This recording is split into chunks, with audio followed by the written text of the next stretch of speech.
ya. Sepakat nggak? Berarti tabung yang tadi akibat embryonic folding, yang tabung panjang ukurannya akan lebih kecil dari 2,5 mm.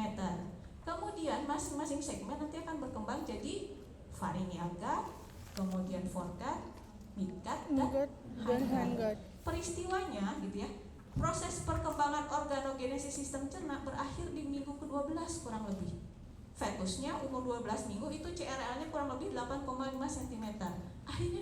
Artinya di minggu ke-12 organ-organ ini sudah ada di posisi dan struktur definitifnya. Berarti yang tersisa berikutnya apa deh? Proses apa? Pematangannya, betul, maturasinya, bertambah ukurannya, tapi organnya sudah ada gitu. Makanya kalau bisa dideteksi lengkap nggak organ pencernaan, biasanya relatif di umur lebih dari 12 minggu di OSG udah mulai terdeteksi gitu ya, apa yang kurang, apa yang salah posisinya, itu biasanya sudah mulai bisa terdeteksi di USG. Bisa dipahami ya? Kenapa tadi tabung yang panjang kan sama semua dari endoderm ya dek? Tabung kalian tuh kebayang nggak? Berarti paling dalam lapisannya endoderm, tengah-tengahnya ada meso, luarnya ada ekto, sepakat ya? Ya, berarti sekarang kebayangkan waktu biomedik 1 tuh endoderm menjadi sistem pencernaan dan pernafasan. Ya kebayang yang paling dalam adalah endoderm gitu ya. Kemudian tadi tunas pernafasan di dalam dari endoderm juga, tengah-tengahnya ada mesoderm, jadi otot, jaringan ikat, pembuluh darah dan lain sebagainya gitu ya. Paling luar jadi apa? Kulit sama sistem syaraf ya gitu. Nah sekarang kenapa masing-masing segmen itu bisa berkembang jadi organ yang berbeda? Ada yang udah baca? Ada di slide berikutnya sebetulnya. Ada interaksi apa deh? Apa sih? Interaksi gen. Itu aja yang harus kalian paham gitu ya. Jadi ketika migrasi, sel-sel itu punya kemampuan untuk berdiferensiasi. Karena dia akan ketemu sel baru, berinteraksi dengan sel baru, interaksi mereka saling menstimulasi sehingga mereka berkembang sampai atau harus menjadi organ apa? Tergantung posisi akhir migrasinya gitu ya. Jadi sama seperti kalian, ketika kalian bertemu orang yang berbeda, kalian akan punya kemampuan yang berbeda nggak? Iya. Punya gitu ya. Jadi ketika ada di lingkungan baru, di tempat baru, sel akan belajar untuk mengekspresikan, mensintesis protein-protein baru, sehingga makin lama sel itu akan berkembang gitu ya, berdiferensiasi, berubah dari karakter awalnya gitu. Dan biasanya semakin spesifik fungsinya. Itu aja prinsipnya. Dek, sekarang saya mau tanya, kalau tadi ukurannya ini sekitar kurang dari 2,5 mm, ke sini 8,5, berarti dalam perkembangannya terjadi proses apa sih kira-kira di tubuh yang tadi itu? Pertumbuhan. Kalau tumbuh berarti proses apa yang terjadi? Pembelahan sel, proliferasi sel. Kemudian yang berikutnya bayangkan lumennya, saluran cerna itu di dalamnya ada lumen nggak sih Dek? Ada. Dek, sekarang di ukuran segini nih ya, disebutkan proliferasinya cepat. Jadi yang awal tadi tabung kecil banget ya, itu akan keisi sama sel semua. Jadi tabungnya solid, nggak ada bolongnya, nggak ada lumennya. Berarti kalau pada saat dewasa ini tabung harus balik lagi jadi lumen, jadi saluran. Harus ngapain berarti?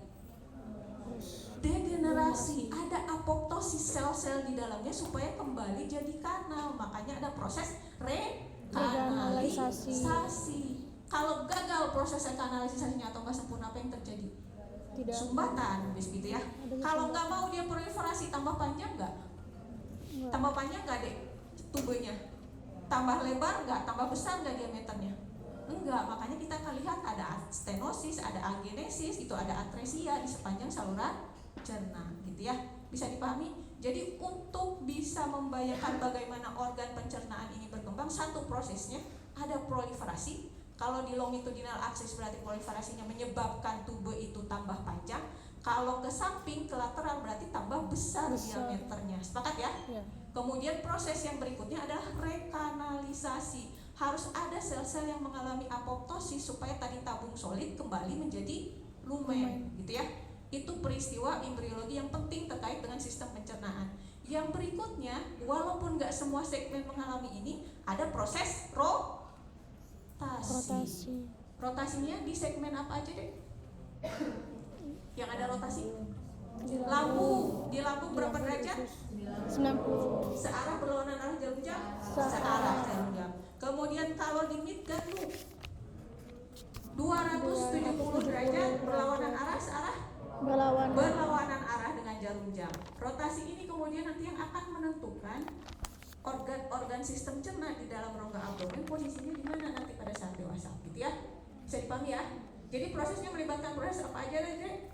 Proliferasi, rekanalisasi, dan rotasi pada segmen yang foregut berarti ya, yang akan jadi lambung, dan pada segmen midgutnya akan ada rotasi. Itu yang penting yang di highlight, gitu ya. Nah ini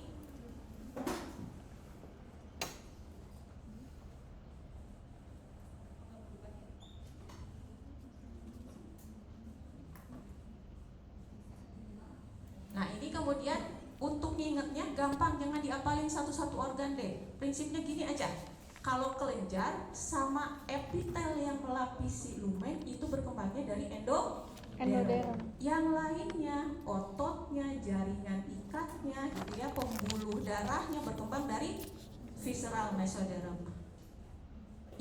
Berarti otot yang ada di esofagus berkembang dari mana deh? Yang paling belakang, yang produknya coklat, krem. Otot polos di esofagus berkembang dari visceral mesoderm. Otot yang ada di usus besar kolon D yang pakai kemeja coklat juga di paling belakang, ya, berkembang dari visceral mesoderm. Kalau epitel lining yang ada di usus halus, endoderm. Kalau kelenjar yang ada di pankreas, endoderm. Itu aja, udah prinsipnya, nggak usah ngapalin yang lain. Pokoknya jaringan ikat, otot dari visceral mesoderm, yang lainnya, liningnya sama kelenjarnya dari endoderm. Sip ya? Sip. Nah, kemudian ini tadi yang saya sebutkan, cukup memahami ini, nggak perlu dihafal satu-satu, tapi pastikan yang batas-batas itu kalian ketahui. Tadi ya, pharyngeal gut berarti dari oral sampai ke faring, sepakat? Sepakat. Nah, foregut berarti mulai dari sini, esofagus, ujungnya adalah upper duodenum. Berarti kebayang di antara esofagus sampai upper duodenum ada esofagus, ada lambung, ada organ-organ aksesoris, gallbladder, hepat, pankreas, berkembang dari segmen usus yang foregut. Ya, sisanya berarti lihat, yang ini berarti ngelanjutin ya, lower duodenum sampai ujungnya lihat 2/3 transverse colon. Berarti yang berkembang dari midgut adalah duodenum, yeyunum, ileum, terus apa lagi deh? Cecum, kemudian naik ascending colon, transverse colon, 2/3-nya aja yang transverse, gitu ya. Sisanya dari mana Bu? Sisanya berarti dari hindgut. Hindgut berarti 1/3 distal transverse colon, descending colon, sigmoid colon, rectum, upper anal kanal. Hati-hati kanalnya yang untuk anal ya, karena yang uppernya aja yang dari hindgut. Kalau yang lowernya dari mana Bu? Dari cloacal membran, bagian ektodermnya. Cloacal membran ada yang diferensiasi nanti jadi proctodeum. Proctodeum menjadi bagian dari lower anal kanal. Udah selesai embriologi sepakat? Sudah ya? Iya. Nah ini tadi nggak usah dihafalin, tapi prinsipnya ada interaksi gen, protein, sehingga masing-masing primitif gut tadi yang awalnya sama dari endoderm gitu ya, karakter selnya sama, tapi kemudian berkembang jadi organ yang berbeda-beda, strukturnya beda, sehingga fungsinya juga berbeda, gitu ya. Nah ini kita ke mulut deh. Kalau mulut saya ini berarti udah dibahas pada saat special sense, semoga nggak lupa. Kalau pada saat embryonic folding di kranial ada berapa bulging, ada berapa pembesaran di area wajah? 3 atau 5? Ada 5. 5-nya apa aja? Frontonasal, sepasang mandibular, sama sepasang maksilar, maaf, dan bawah mandibular prominens. Sepakat ya? Kalau frontonasal berarti dia jadi bagian apa dari wajah deh? Bagian depan sama ini jembatan hidungnya gitu ya.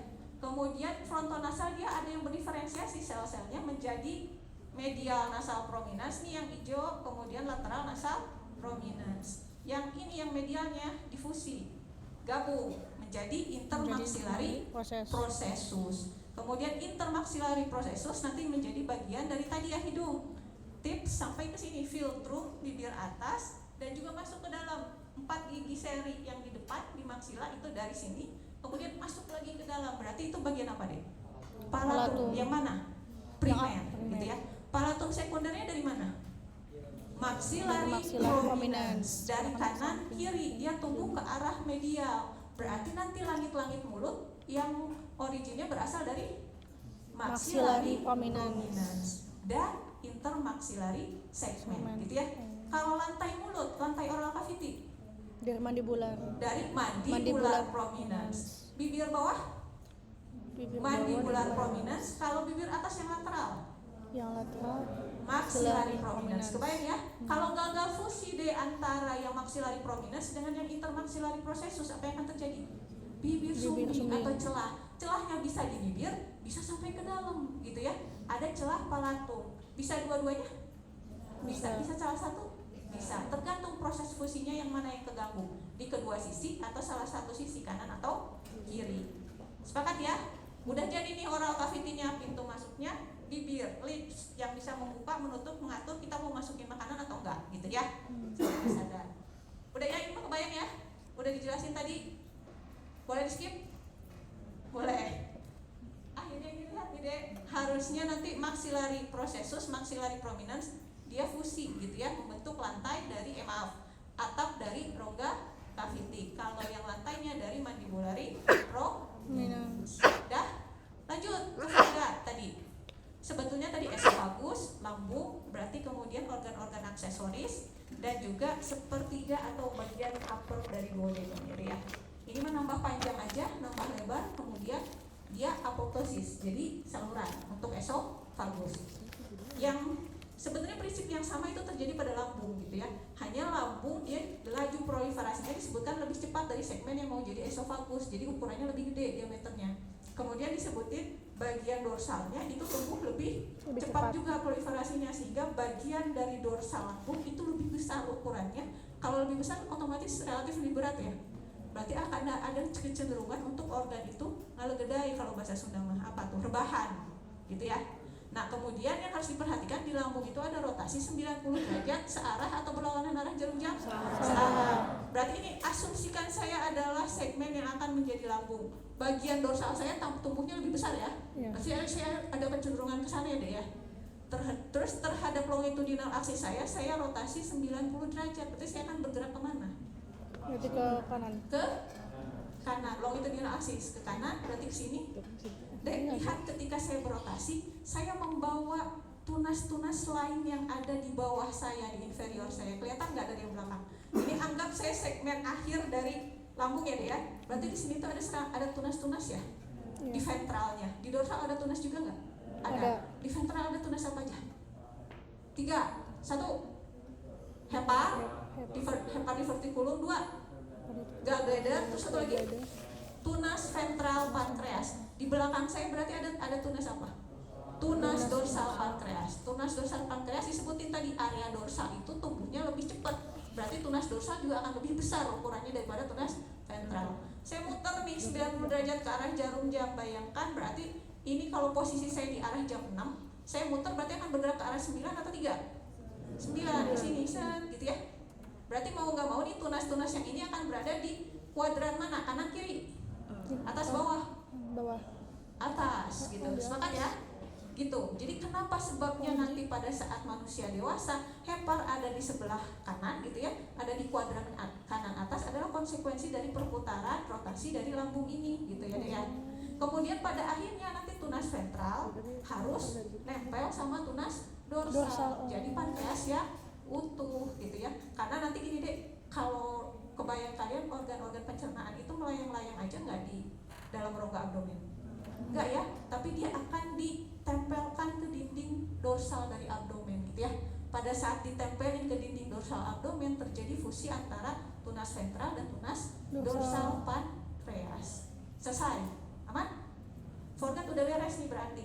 Yang berikutnya adalah kita masuk ke segmen ini. Udah ya, kebayang berarti ya gambar ini yang tadi udah diceritakan, konsekuensi dari 90 derajat rotasi lambung. Mau gak mau yang kena efek gak hanya lambungnya gitu ya, tapi pankreas, gallbladder dan hepar. Terus untuk yang midgut ternyata gitu ya, segmen yang menjadi midgut itu dia lebih cepat lagi laju proliferasinya, jadi lebih panjang. Sementara tadi kita kebayang awal prosesnya embrio masih kecil banget gitu ya. Berarti rongga abdomen kira-kira gimana deh? Kecil juga gitu ya. Nggak cukup nih untuk mengakomodasi sel pembelahan sel-sel yang signifikan, sehingga terjadi lumping. Supaya cukup tempatnya, area yang bisa dimasukin yang rada leluasa yang mana kira-kira? Ya umbilical ring gitu ya. Bisa dipahami ya? Maka terjadi herniasi fisiologis protut tuh, midgut loop-nya ke arah umbilical cord. Ada dua segmen, ada cranial limb sama ada caudal limb gitu ya deh ya. Yang cranial limb akan menjadi usus halus, kalau yang caudal limb nanti akan terutama berperan menjadi usus besar atau kolon dan juga secum. Bisa dipahami ya? Bisa. Kebayang nggak 270 derajat rotasinya? Kebayang ya? Kalau ini berarti dek bayangin dia berarti posisinya begini ya. Berarti aksisnya di sini jamnya dek ya. Berarti cranial limb ada di arah jam 12, caudal limb ada di arah jam 6. Sepakat nggak? 90 derajat pertama berlawanan arah jarum jam. Berarti sekarang cranial limb ada di mana posisinya? Ada di sebelah kanan atau kiri? Kanan atau kiri? Kanan. Gitu ya. Kan awalnya 6. Kalau dia searah, dia akan ke arah 3. Tapi karena dia berlawanan arah, dia akan ke arah 9. Sepakat? Ya, gitu ya. Ke arah 9. 90 derajat pertama nih, gitu ya. Kemudian udah mulai muncul tunas di sini akan yang ada jadi calon secum. Masih 90, berarti sisa berapa lagi? 180 derajat searah berlawanan arah. Searah berlawanan arah? Berlawanan. Tambahin lagi, berarti kalau dia tambahin 90 derajat, yang awalnya ini di arah 3 akan di arah berapa? 12, gitu ya. Ini prosesnya katanya sambil masuk kembali ke rongga abdomen. Karena tadi rongga abdomen udah tambah besar, harus retraksi. Di minggu ke-11 harusnya herniasi fisiologis udah resolve, udah nggak ada. Masuk lagi harusnya dalam keadaan normal gitu ya. Bisa dipahami ya? Kemudian nanti pada akhirnya awalnya secum akan berada di kuadran kanan atas, tapi karena tambah panjang gitu ya, tambah besar ukuran dari kolon, maka dia akan terdorong untuk berada di posisi kanan bawah dari rongga abdomen. Sip, ini mah nanti dilihat pada saat tutorial. Ini juga udah sama tadi ya. Berarti prinsipnya saya mau liatin ini nih dek. Rectum upper anal canal dari hindgut, endoderm. Yang lower anal kanalnya berasal dari proctodeum. Proctodeum dari bagian cloacal membrannya, ectoderm. Gitu ya. Nah sekarang kalau untuk anomalisnya, kita sepakat tadi prosesnya melibatkan proliferasi, pembentukan tunas, kemudian yang termasuk di sana ada juga rekanalisasi dan juga ada rotasi. Berarti kelainan-kelainannya yang nggak jauh akan berkaitan sama itu, gitu ya. Kalau nggak terbentuk, agenesis. Kalau dia kecil, gitu ya, atau tersumbat, bisa atresia, bisa stenosis, gitu ya. Bisa terjadi di mana bu? Di mana aja, gitu ya, di sepanjang segmen saluran cerna.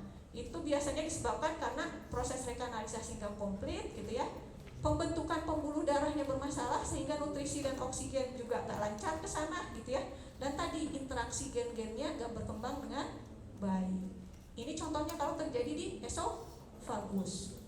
Ini di lambung ada stenosis, penebalan di lapisan ototnya gitu ya. Kemudian bisa juga di sepanjang segmen intestin bisa gitu ya. Kalau agenesis ini contohnya yang ini nih dek, di sini terbentuk nggak yang di bawahnya? Ini terbentuk nggak? Enggak gitu ya. Jadi anus yang dari bagian lowernya tidak terbentuk, agenesis. Ini contoh-contoh aja ya, nanti didiskusikan lebih lanjut di sana. Dan ini nih yang penting yang juga cukup sering dibahas. Dek coba lihat ini, kalau ovalocele berarti kira-kira penyebabnya apa? Dari Gagal retraksi tadi ya, midgut loop-nya berkembang tapi gagal balik ke dalam. Jadi kalau kalian lihat, kalau nggak ruptur umbilical cord-nya, segmen intestin yang protut, yang herniasi itu masih dilingkupi oleh umbilical cord. Kebayang ya? Tapi bedakan dengan gastrocisis. Kalau gastrocisis ini umbilical cord-nya nih dek, ini segmen intestin yang herniasinya. Di sini ada dinding abdomen. Berarti kira-kira yang bermasalah apa? Fusi ventral abdomennya gitu ya, bukan karena gagal retraksi, udah masuk gitu ya, tapi kemudian ventral abdomen ini kan harus menutup dengan sempurna. Kalau masih ada celah berarti punya potensi untuk intestinal keluar ke sana, protut ke sana. Sip. Ini kalau dia tadi terutama kelihatan kalau di midgut loop-nya tadi nggak berotasi, nggak ada rotasi nih. Jadi begini posisinya intestin di dalam saluran cerna. Ini kalau muter-muter, ada yang searah 90-nya, ada yang berlawanan arah, jadi pabaliut gitu ya. Ada yang reverse, jadi dia searah semua sama arah jarum jam. Maaf. Kalau yang ini, kalau terjadi sangat jarang pada pada pankreas, terbentuk dua lobus, tapi yang satu ngikutin rotasinya berlawanan arah. Jadi segmen duodenum yang ada di bawahnya dililit sama pankreas yang sedang terbentuk. Makin lama tambah gede kan pankreasnya, mau nggak mau obstruksi gitu ya. Jadi distribusi makanan dari lambung ke duodenum terhambat. Gitu. Ini udah ya. Tugas sudah dikerjakan.